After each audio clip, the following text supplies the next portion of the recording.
Good morning everyone, welcome to our channel e Pathshala. जैसा कि आप लोगों ने थंबनेल में देखा है भैया, आज हम लोग सॉल्व करने वाले हैं 27 मार्च की फर्स्ट शिफ्ट को। फिलहाल हम लोग कर रहे हैं फोर्थ पार्ट को। ठीक है, इसके प्रीवियस भी मैंने पूरे पेपर्स करवा चुकी हूँ, अगर नहीं देखी हो तो उसको देख लो भैया, है ना। चलो तो विदाउट वेस्टिंग टाइम स्टार्ट करते हैं। आ जाते हैं अपने फोर्थ पार्ट पे। यहाँ पे आ गया है ना। ये फोर्थ पार्ट का नाम हमारा शिशु की प्रारंभिक देखभाल। ठीक है, child care and education.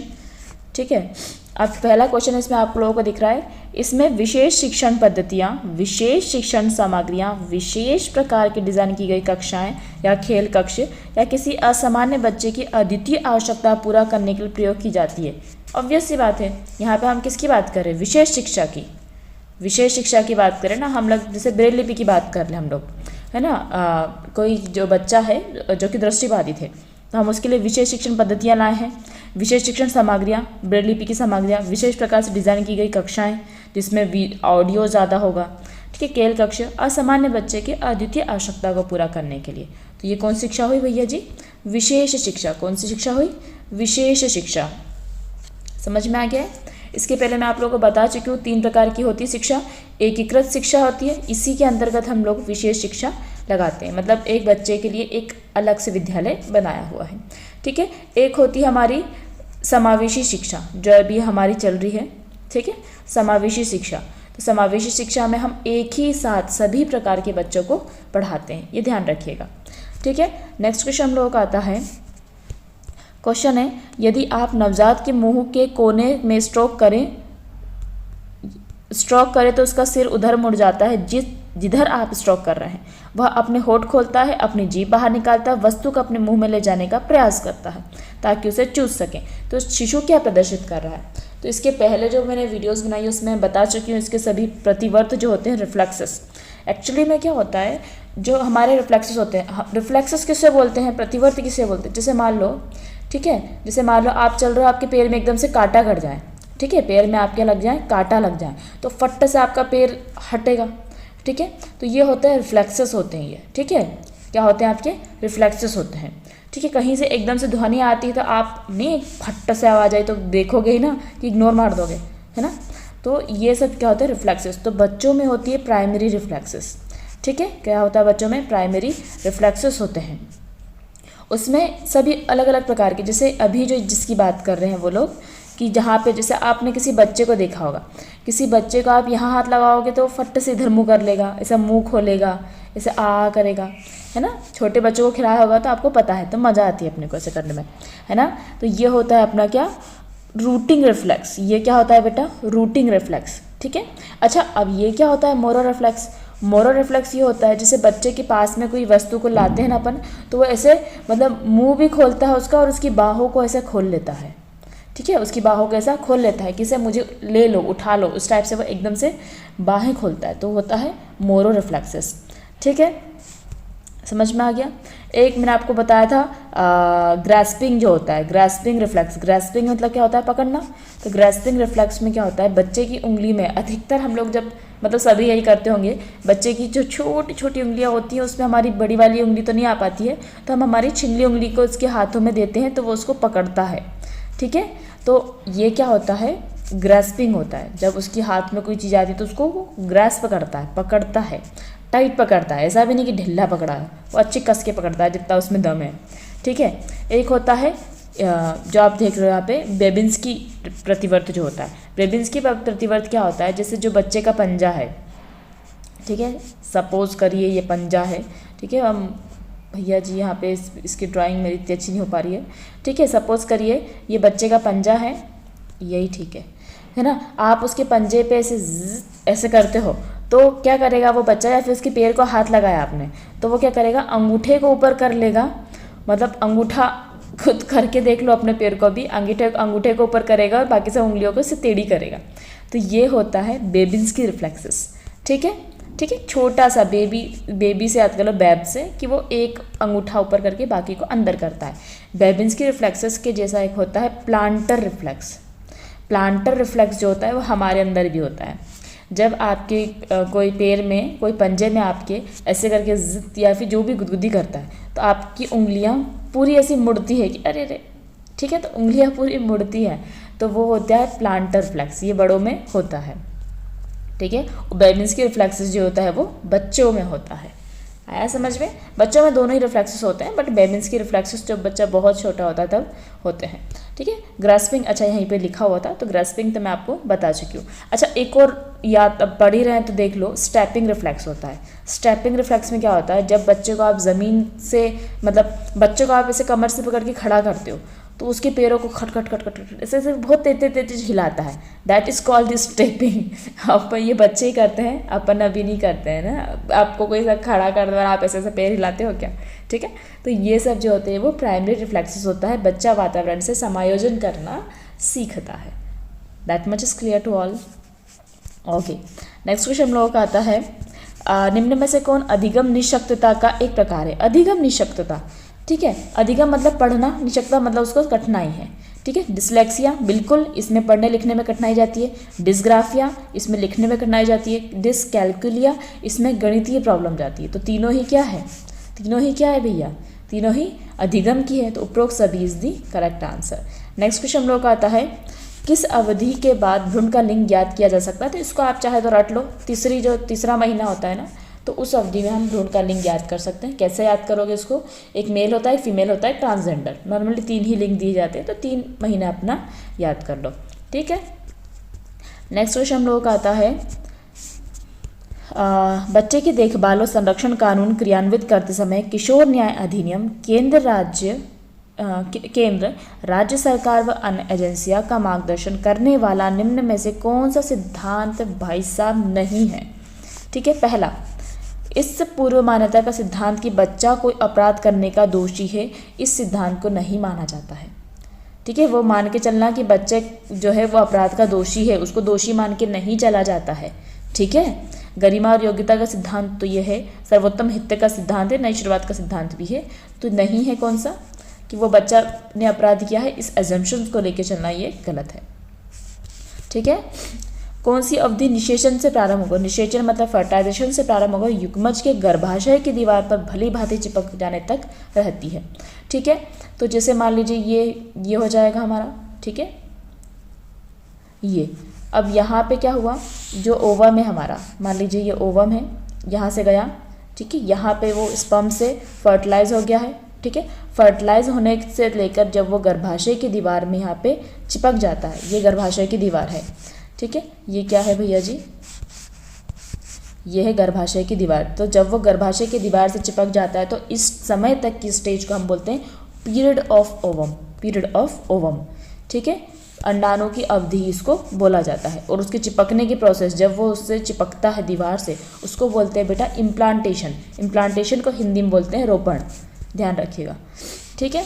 Next question आता है हमारा, निम्न में से कौन अधिनियम समस्त व्यवसायों में बच्चों को नियोजित किए जाने का निषेध करता है? खतरनाक व्यवसायों में किशोरों को नियोजित करने का निषेध करता है। किशोर न्याय अधिनियम, अब देखो व्यवसाय की बात कर रहा है, खतरनाक व्यवसाय की, तो ऑब्वियस सी बात है बाल श्रम निषेध अधिनियम है ना, बाल श्रम निषेध अधिनियम यही बोल रहा है ना कि बच्चे को मतलब काम नहीं करवाना है खतरनाक व्यवसायों में, है ना, याद रहेगा, ठीक है। नेक्स्ट क्वेश्चन हम लोगों का आता है, निम्न से कौन सामाजिकरण प्रक्रिया का एक चरण है? सामाजिकरण प्रक्रिया का चरण है, अनुमोदित सामाजिक भूमिका निभाना और सीखना, बिल्कुल सही। सामाजिक रूप से अनुमोदित तरीकों से व्यवहार करना सीखना, बिल्कुल सही, मतलब उपरोक्त सभी आ जाएगा आंसर, सामाजिक दृष्टिकोण का विकास, ठीक है। नेक्स्ट क्वेश्चन हम लोगों का आता है, निम्न में से किसमें विशिष्ट सूचनाओं, कौशलों और कार्य नीतियों का भंडारण सम्मिलित है जो लोग अनुभव के माध्यम से अर्जित करते हैं?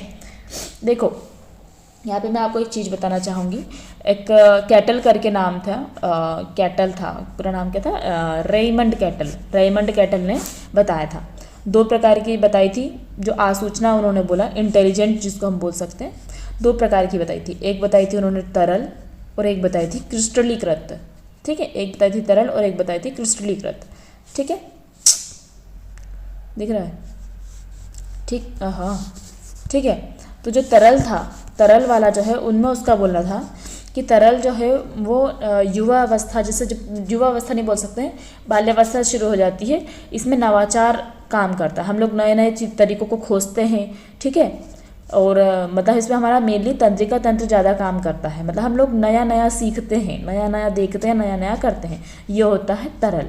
ठीक है, आयु के साथ ये कम होता है, क्योंकि आयु के साथ हमारी जो सोचने समझने की क्षमता है थोड़ी सी कम कम होने लगती है। ठीक है, और क्रिस्टलीकृत इंटेलिजेंसी किसको बोलते हैं भैया? जो आप जितना अनुभव किया है उतना आपको आइडिया है। जैसे मान लो अगर आप महिलाएं हैं, अगर आप लोग जानती हैं ना, आप लोग खाना कैसे बनाना है ना, आपको अनुभव है कि इसमें इतना लगेगा, इसमें इतना लगेगा, इसमें इतनी, मतलब हर चीज़ का अनुभव हो गया है, तो वो होता है क्रिस्टलीकृत। ये जो मेनली होता है क्रिस्टलीकृत इंटेलिजेंस जो होती है वो अभ्यास और शिक्षा पर आधारित होती है, और ये आयु के साथ बढ़ती है। क्या होती है? ये आयु के साथ बढ़ती है, जबकि जो तरल है वो आयु के साथ घटता है। ठीक है, अब इसमें क्वेश्चन पूछा है जो लोग अनुभव के माध्यम से अर्जित करते हैं। अब यहाँ पे अनुभव की बात कर रहे हैं, मतलब यहाँ पे क्या आ जाएगा? क्रिस्टलीकृत आसूचना आ जाएगा इसका सही आंसर। हालांकि पीबी ने इसका आंसर दे के रखा है तरल गतिशील आसूचना, जिसमें से जहाँ तक मुझे लगता है इसका आंसर ये नहीं आएगा, क्योंकि ऑलरेडी विशिष्ट सूचनाओं कौशलों कार्यनीतियों का भंडारण सम्मिलित है, तो अनुभव आएगा। मेरे हिसाब से इसमें आएगा क्रिस्टलीकृत आसूचना। ठीक है, समझ में आ गया है? पीबी ने इसको लगाया है तरल गतिशील आसूचना। ठीक, नेक्स्ट क्वेश्चन आता है हमारा, निम्न में से कौन सा कथन भारत के स्कूल पूर्व शिक्षा आवश्यकता और महत्व पर बल देता है? अनेक माताएं स्वयं अशिक्षित होने के कारण बच्चों को पालने की उचित विधियों की अनभिज्ञ है, बिल्कुल सही, इसलिए स्कूल पूर्व शिक्षा सहायक है, बिल्कुल सही। ठीक है, स्कूल पूर्व वर्षों में विकास दर इतनी तीव्र होती है कि बच्चे को अधिकाधिक अनुभव दिए जा सके, बिल्कुल सही। 2 सही, मतलब उपरोक्त सही इज दी करेक्ट आंसर। ठीक है, तो इसका आप चाहे तो पढ़ लीजिए, हमको थोड़ा सा जल्दी सॉल्व करना है क्योंकि टाइम कम है, और जितना मैंने सोचा था कि फटाफट बना लूँगी, बन नहीं पाई है वीडियो। और हाँ, मैं आप लोगों को एक और चीज़ बताना चाहती थी कि भैया अपना व्हाट्सअप ग्रुप भी है।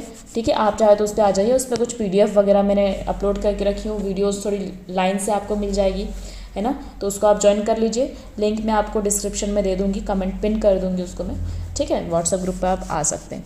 ठीक, नेक्स्ट क्वेश्चन है, अधिगम सीखने का वह चरण है जिसमें कोई कार्य करने वाले व्यक्ति किए जाने वाले कार्य के विविध पहलुओं पर विचार करने की भी आवश्यकता नहीं होती, क्योंकि कार्य स्वनियमित हो जाता है, आसानी से किया जाता है, कार्य खुद से ही हो जाता है। तो वो होता है भैया हमारा स्वचालन चरण। क्या होता है वो? स्वचालन चरण। ठीक है, आप पढ़ोगे तो आपको पढ़ के भी थोड़ा बहुत समझ में आ जाएगा। नेक्स्ट क्वेश्चन है, प्रजाति के सामान्य प्रकार जैसे रेंगना, सरकना, बैठना, चलना इस रूप में आते हैं। तो देखिए, अब जैसे सांप है ना, सांप है तो ऐसा तो है नहीं कि सांप ने अपने को देखा तो वो रेंगना छोड़ के चलना शुरू कर देगा, है ना। और मतलब एक एनिमल जो एक उसका नाम नहीं याद है मुझे, वो सरक के चलते हैं, है ना। जैसे अपन चलते हैं तो अपन सांप को देख लिया तो भैया अपन रेंगना शुरू कर दें, ऐसा होता है क्या? नहीं होता है। तो एक्चुअली में क्या होता है, इस प्रजाति के हमेशा जो प्रजाति होती है उनके सामान्य प्रकार होते हैं, और वो जो उनको कहलाते हैं फाइलोजेनिक फंक्शंस। ये क्या कहलाते हैं? Phylogenic functions. फाइलोजेनिक फंक्शंस जो होते हैं वो प्रकृति होती है ना, जो प्रकृति के चयन के अनुसार होते हैं। प्रकृति ने जिस प्रकार उसको बनाया है वो उसी प्रकार रहता है, ठीक है। हालांकि इनमें चेंजेस होते हैं, बट वो बहुत ही धीरे धीरे और बहुत ही क्या बोल सकते हैं, इवोल्यूशन जिसको हम बोलते हैं ना, इवोल्यूशन होना। जैसे पहले मानव बंदर था तो बहुत हज़ारों वर्षों में वो इवोल्यूशन होता है, ठीक है। तो उसमें ये सामान्य प्रकार ही रहते हैं, मतलब वो साथ में रहते हैं, एक साथ रहने वाले जितनी भी जाति वर्ग है वो एक ही जैसा कार्य करती है, ठीक है। इवोल्यूशन बहुत रेयरली उसमें होते हैं, ठीक है। यूनिसेफ का मुख्यालय कहाँ है बता दो भैया? न्यूयॉर्क, ठीक है। नी से याद कराया था मैंने, न्यूयॉर्क, ठीक है। और यूनेस्को का याद करवाया था मैंने, यूनेस्को पेरिस, ठीक है। और यूनिसेफ का न्यूयॉर्क, ठीक है। 1946 में इसकी स्थापना हुई है, कैथरीन रसल इसकी प्रमुख है, ठीक है। फिर नेक्स्ट क्वेश्चन हम लोग का आता है, बच्चों के लिए निःशुल्क अनिवार्य शिक्षा अधिकार अधिनियम किस वर्ष लागू किया गया? तो वो हुआ था 1 अप्रैल 2010 को।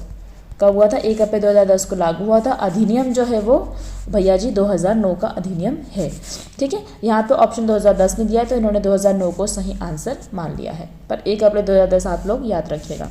नेक्स्ट क्वेश्चन है, शिक्षार्थी लक्ष्य और हस्तक्षेप करने वाली रुकावट के बीच आकस्मिक संबंध बोध। शिक्षार्थी है, हमारा ये लक्ष्य है, ये शिक्षार्थी है, ये हमारा लक्ष्य है, बीच में जो रुकावट है उसके बीच आकस्मिक संबंध, आपके जैसे मोबाइल हो गया, ये हो गया, वो हो गया, तो एक्चुअली में ये आपको कब पता चलेगा, जब आप उसकी अंतर्दृष्टि करोगे, जब आप सोचने बैठोगे कि मेरे बीच की रुकावट क्या है, तो ये इंसाइट होता है ना। आप अंतर्दृष्टि, आपके और आपके लक्ष्य के बीच में कौन आ रहा है, ये इंसाइट बताएगा। क्या इसका बोध कौन कराएगा, इंसाइट, आपकी अंतर्दृष्टि। ऐसा तो है नहीं कि आपके मतलब आपकी जो बांधा है वो दूसरे की भी बांधा है तो अनुकरण कर लो, है ना। क्या हो करोगे आप, इंसाइट करोगे। हस्तक्षेप और यांत्रिकरण तो कहाँ से होगा कि मशीन बुलवा लो कि मेरे प्रॉब्लम को हटा दो, है ना, मशीन आ जाए, इसी नहीं हो सकता ना। तो इसका ऑप्शन क्या है, अंतर्दृष्टि is the correct answer. Next option आता है हमारा, किस मनोवैज्ञानिक ने बोधात्मक विकास निर्देश में संस्कृति और सामाजिक अंतर्क्रियाओं की भूमिका पर बल दिया? तो ऑब्वियस वाइगॉट्स्की। ठीक है, इसके पहले मैं 1000 बार बता चुकी हूँ बहुत सारे वैज्ञानिकों का नाम। ठीक है, पियाजी ने क्या दिया है, संज्ञानात्मक विकास सिद्धांत दिया है। वाइगॉट्स्की ने सामाजिक सांस्कृतिक सिद्धांत दिया है। मॉस्लो ने आवश्यकता सोपान सिद्धांत दिया है। ठीक है, जिसमें से जो 3 है वो निम्न आवश्यकता होती है और जो 2 है वो उच्च आवश्यकता होती है, 5 आवश्यकता दी है। ठीक है, और कोहलबर्ग ने जो है तो वो नैतिक विकास सिद्धांत दिया है। ठीक है, और ये कोहलबर्ग है। अगर कोहलर आता है तो हल से हमने क्या याद किया था, सूझ का सिद्धांत। ठीक है, नेक्स्ट क्वेश्चन हम लोगों का आता है, निम्नलिखित में से कौन विकास की अवधि विशिष्टता यह है कि स्कूल हेतु तैयारी कौशल विकसित होते हैं और अधिकांश खाली समय मित्रों के साथ खेल में व्यतीत होता है? तो ये होती है हमारी आरंभिक बाल्यावस्था, क्योंकि शैशवावस्था में तो अपन स्कूल ही नहीं जाते, बाल्यावस्था में तो हमारा बेग भारी हो जाता है, और उत्तर बाल्यावस्था में तो पूछो मत, है ना, होमवर्क का बर्डन हर चीज़ हो जाता है। आरंभिक बाल्यावस्था में अधिकतर समय जो होता है हमारा खेल कूद में ही जाता है। नेक्स्ट क्वेश्चन आता है हमारा, ICDS के अंतर्गत पोषण और स्वास्थ्य शिक्षा प्रदान की जाती है। तो ये शिक्षा प्रदान करना है तो 15 से 45 वर्ष की महिलाओं को की जाती है। बच्चों को क्यों करेंगे शिक्षा प्रदान, वो खिला रहे हैं क्या? बेरोजगार युवाओं को क्यों कराएगी ICDS? ICDS का फुल फॉर्म क्या है, इंटीग्रेटेड चाइल्ड डेवलपमेंट स्कीम। इसको 1975 में शुरू किया गया था और ये महिला बाल विकास मंत्रालय के अंतर्गत आती है। That much is clear to all. Okay, next question हम लोगों का आता है, निम्न में से कौन अंतःस्रावी ग्रंथियों द्वारा स्रावित शक्तिशाली रासायनिक पदार्थ है जो रुधिर प्रभाव द्वारा शरीर के परिवहन किया जाता है? 2 प्रकार की ग्रंथियाँ होती है, एक बाह्यस्रावी ग्रंथियाँ और एक अंतःस्रावी ग्रंथियाँ। तो अंतःस्रावी ग्रंथियाँ जो होती है मतलब आउटर होती है और एक इनर होती है। तो जो इनर वाली होती है वो क्या सेक्रेट करती है, हार्मोन करती है। क्या करती है, हार्मोन्स सेक्रेट करती है। और जो आउटर होती है वो क्या करती है, एंजाइम्स उसके अंदर मौजूद होते हैं। ठीक है, इसका जो वीडियो है ग्रंथियों का मैं अभी लास्ट में आप लोगों को लगा दूँगी, उसको भाई साहब देख लेना, बहुत काम का वीडियो है वो। ठीक है, ओके। हाँ, तो क्या बता रही थी मैं, hormone is the correct answer. अंतःस्रावी ग्रंथियाँ क्या सेक्रेट करती हैं, हार्मोन सेक्रेट करती हैं। ठीक है, ठीक है भैया, है ना। और देखो ये क्रोमोसोम्स जो होते हैं वो जेनेटिक कैरेक्टर्स को इधर से उधर ले जाने के लिए मतलब वो होते हैं, उत्तरदायी होते हैं। ठीक है, और जेनेटिक कैरेक्टर का मेन यूनिट क्या है, जीन, वो जो कि क्रोमोसोम के ऊपर लगे होते हैं। ठीक है, ये क्रोमोसोम समझ में आ गया भैया। नेक्स्ट क्वेश्चन हम लोगों का आता है, बाल अधिकार संधि पत्र में उल्लेखित 4 मुख्य क्षेत्र निम्न अधिकार शामिल है। ठीक है, तो बाल अधिकार संधि पत्र जो है वो 20 नवंबर 1989 को आया था। डेट याद रखना है, 20 नवंबर 1989 विश्व बाल दिवस बनाते हैं 20 नवंबर को। ठीक है, 20 नवंबर याद रहेगा। अच्छा, बाल अधिकार जो है इसमें 4 क्षेत्र बताए थे। ठीक है, तो उसमें कौन कौन सा इसमें आपको बता रहा है, तो इसका ऑप्शन, इसका आप चाहे तो लिख लीजिए, इसका ऑप्शन जो है कौन सा सही है, उत्तर जीविका, विकास, संरक्षण और सहभागिता। हालांकि उसको जब आप पढ़ने बैठोगे तो उसमें पहला ऑप्शन उत्तरदायित्व लिखा रहता है। ठीक है, तो उसने उसको उत्तर जीविका लिखा है। हित की सर्वोच्चता सेकंड ऑप्शन था। ठीक है, उसके बाद सहभागिता को उन्होंने भागीदारी का अधिकार लिखा है। मतलब थोड़े से वर्ड उसके चेंज है जो इन्होंने इसमें लिख के रखे हैं ना संधि पत्र में, तो थोड़े से वर्ड चेंज है, बट हमारा जो फर्स्ट ऑप्शन है वो उसके ज़्यादा निकट हो दिख रहा है हमें। तो उत्तर जीविका, विकास, संरक्षण, सहभागिता। ठीक है, समझ में आ गया। अच्छा, मुझे अब ये बताओ बाकी का ऑप्शन को कैसे कट करोगे। अब मेरे को बताओ, बाल अधिकार संधि पत्र में बच्चे का मनोरंजन करना उसका अधिकार है क्या, कट जाएगा। पालन पोषण प्रेम करना उसका अधिकार है क्या, वो तो उसके माता पिता पर डिपेंड करता है। खेल, ठीक है, तो ये 3 ऑप्शन ऐसे कट जाएंगे। तो आप अगर नहीं भी पता हो तो थोड़ा बहुत दिमाग लगा के इसको हम स्वाभाविक रूप से कर सकते थे। ठीक है। HIV का फुल फॉर्म क्या है? तो HIV का क्या है? Human immunodeficiency virus. First option is the correct answer. HIV जो होता है वो एड्स के लिए उत्तरदायी होता है, ठीक है। एड्स जो होता है उसके लिए एलिसा टेस्ट किया जाता है ना। और एलिसा के कन्फर्मेटरी टेस्ट जो होता है वेस्टर्न ब्लड टेस्ट जो होता है, वेस्टर्न ब्लड टेस्ट जो होता है वो एलिसा का कन्फर्मेशन करता है कि भाई साहब को एड्स है, ठीक है। एड्स के जो नियंत्रण संस्था जो हमने लाए थे वो 92 में लाए थे, और सेकंड चरण था एड्स को कंट्रोल करने का, ठीक है। और एड्स का फर्स्ट चरण आया था 1967 में, और सेकंड चरण आया था 1992 में। और 1992 में हमने एड्स के लिए नाको नाम की ऑर्गेनाइजेशन का स्थापना करी थी, ठीक है, नेशनल एड्स कंट्रोल ऑर्गेनाइजेशन 1992 में। समझ में आ गया इतना, ठीक है। नेक्स्ट क्वेश्चन हम लोगों का आता है निम्न में से कौन सी योजना निःशक्त को एमफिल और PhD जैसी उच्च शिक्षा प्राप्त करने के लिए छात्रवृत्तियाँ प्रदान करती है? ये वाली क्वेश्चन है ना बहुत ज़्यादा आया था।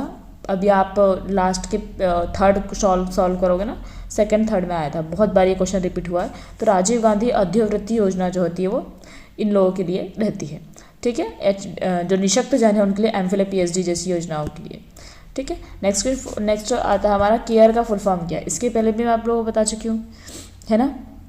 रिलीफ एवरीवेयर, ये तो अपने को याद रहेगा, ठीक है। और उसके ऊपर क्या आ जाएगा? Cooperative for assistance and relief everywhere. Agency तो नहीं आएगा, ठीक है। रिलीफ एवरीवेयर याद रखना, ठीक है, ध्यान रहेगा। तो इसका आएगा cooperative for assistant and relief everywhere. Next question हम लोगों का आता है प्रतिवर्त प्राथमिक द्वितीयक तृतीयक वृत्तीय प्रतिक्रिया आरंभिक प्रतिनिधित्व विचार पियाजे के सिद्धांत के चरण के उपचरण है। तो भैया जी पियाजे ने संज्ञानात्मक विकास सिद्धांत दिया है। इस संज्ञानात्मक विकास सिद्धांत में उन्होंने 4 अवस्थाएं बताई थी। पहली अवस्था हमारी संवेदी अवस्था थी, है ना, इसमें लिखा है ना, हाँ, संवेदी प्रेरक चरण था, 0 से 2 वर्ष के मध्य होता है। दूसरा चरण हमारा पूर्व संक्रियात्मक चरण था, 2 से 7 वर्ष का होता है। तीसरा चरण हमारा मूर्त संक्रियात्मक चरण था, 7 से 11 होता है। और औपचारिक संक्रियात्मक चरण हमारा 11 से ऊपर या फिर 12 से ऊपर आप लिख सकते हैं।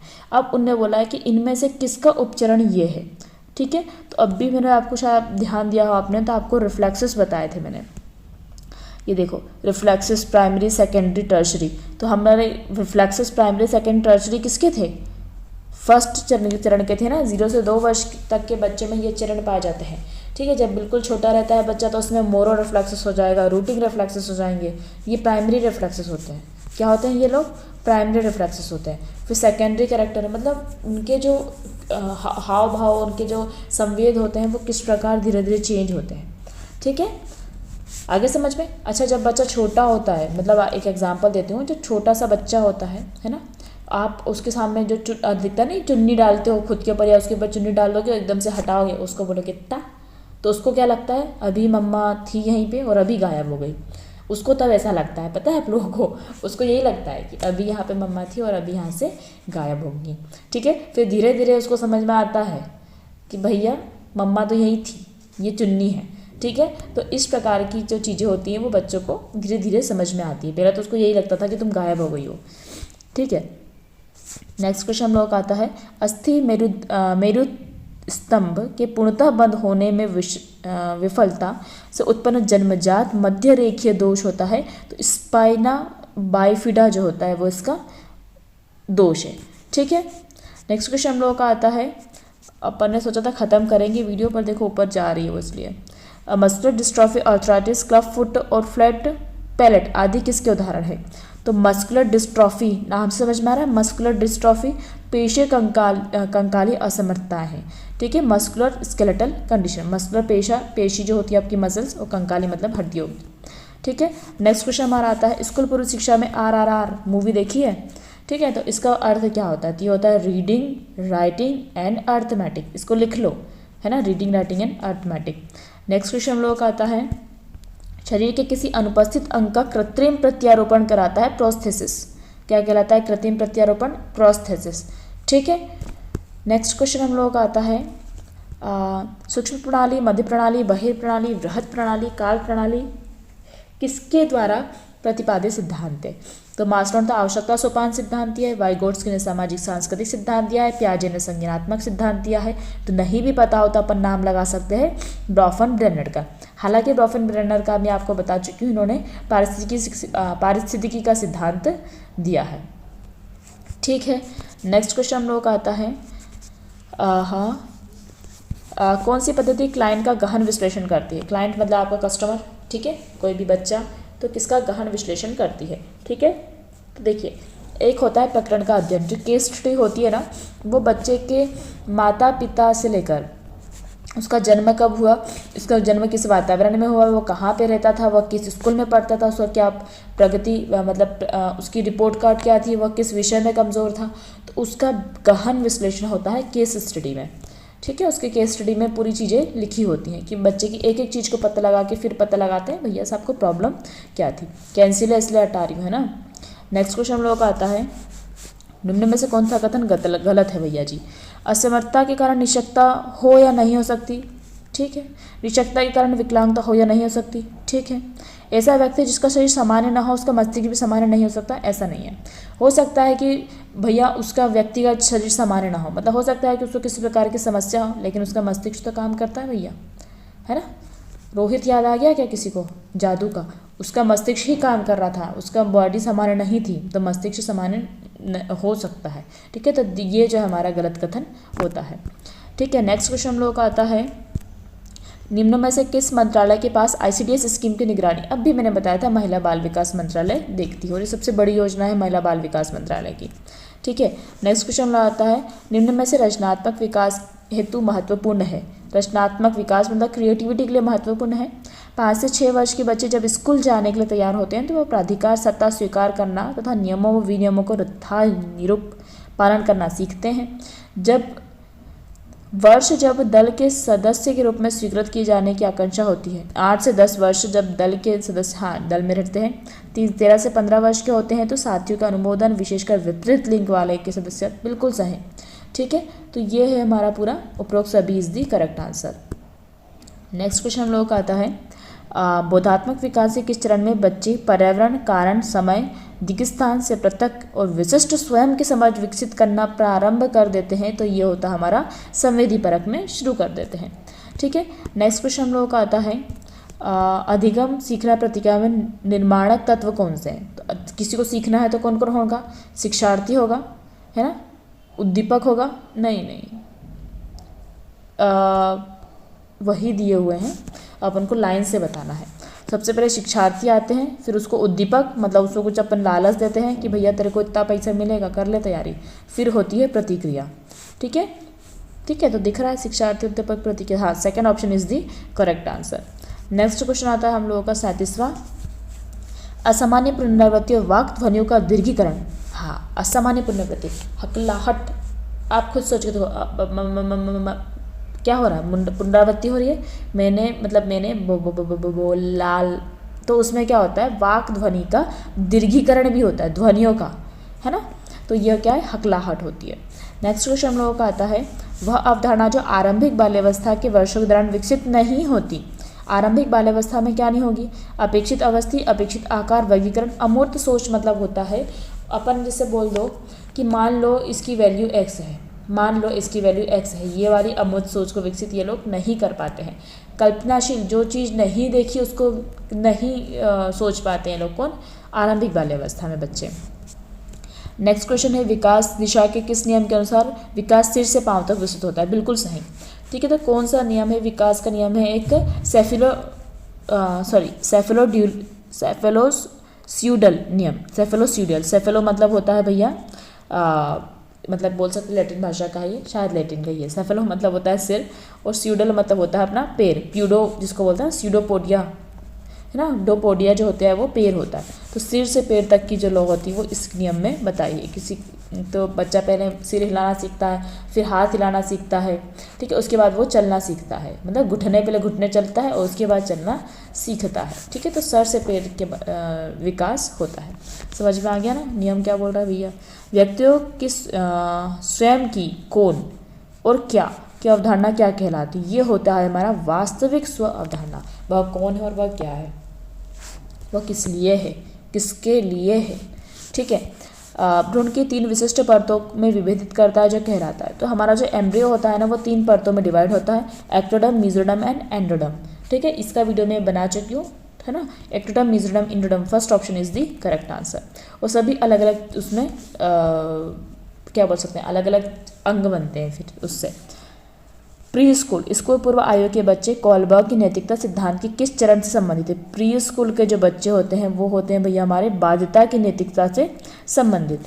ठीक है, नेक्स्ट क्वेश्चन हम लोगों का आता है 43 वाला। संयुक्त राष्ट्र बाल अधिकार संधि पत्र जो हमने पहले भी पढ़ चुके हैं, अनुच्छेद 19 क्या प्रावधान करता है? तो ये अपने को नहीं पता तो लिख लो। तो अनुच्छेद 19 जो होता है वो सभी प्रकार की हिंसा, उत्पीड़न, उपेक्षा, दुर्व्यवहार से बच्चों का संरक्षण करता है। नेक्स्ट क्वेश्चन हम लोगों का आता है 44th, सेकंड लास्ट क्वेश्चन। निम्नलिखित में से कौन सा संस्थान देहरादून में है? तो देहरादून में द से देहरादून, द से दृष्टिबाधित। ठीक है, तो कौन सा है? दृष्टिबाधित विकलांग संस्थान कहाँ पे है? देहरादून में है। मानसिक स्वास्थ्य तंत्रिका विज्ञान संस्थान की हम जब बात करते हैं तो मानसिक का कर्नाटक बहुत नाटक करते हैं मानसिक वाले। ठीक है, याद हो जाएगा। ठीक है, और शारीरिक विकलांग की बात करें तो शारीरिक विकलांग हम बहुत हैरान हो जाते हैं उस शारीरिक विकलांग को देख के, तो हैदराबाद में है। कहाँ पे? हैदराबाद में। ठीक है, नेशनल इंस्टीट्यूट ऑफ हियरिंग, श्रवण की हम बात करें, सुनने का, तो सुनते हम किस में है? सुनते कोई राज हम सुनते हैं तो राजस्थान में है।